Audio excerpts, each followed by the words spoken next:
Goeiedag mense, dit is weer vir my baie lekker om saam met julle te kuier vandag. En ek wil saam met julle kuier rondom 'n storie wat in Johannes 11 gebeur, die storie van Lazarus. Nou ek het dit al baie in my lewe gehoor en ek glo ook jy het dit ook al baie in jou lewe gehoor.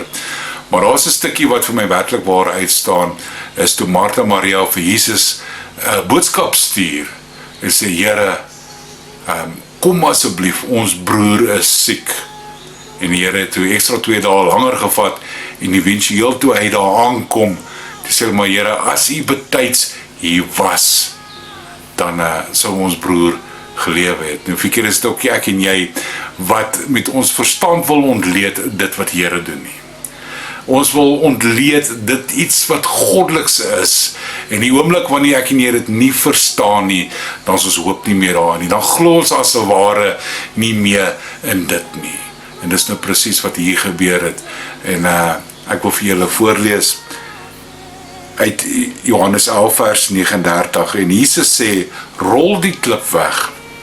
Maar Martha, die suster van die oorledene, sê vir hom, Here, hy ruik al, want dit is al die 4de dag.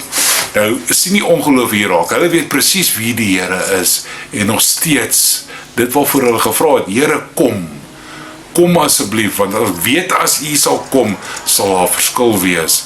Maar nou die hoop wat daar geplaas, dit wat hulle kan sien, is nie meer goed genoeg. Die situasie het hulle nou 'n bietjie deurmekaar gemaak, in die sin dat hulle sien nou iets anders, so hulle hoop is nou nie meer in dit wat die Here is nie, want anders is as hy nie dit gesê het nie. Hy ruik al.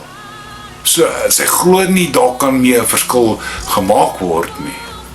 En Jesus sê toe vir hom, het ek nie vir jou gesê, as jy glo, sal jy die openbaring van die wonderbaarlike mag van God sien nie.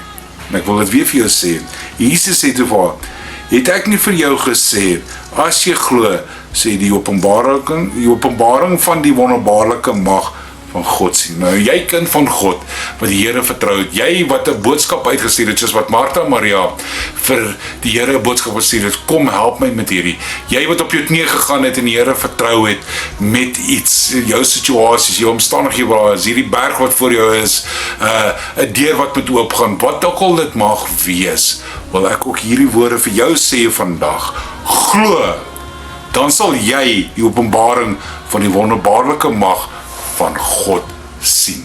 Glo net, dan sal jy daai openbaring raak sien. Moet nooit sonder hoop wees nie, want God is nooit sonder genade nie. Ek hoop hierdie beteken vir jou iets, en mag jy 'n awesome dag hê. Shalom.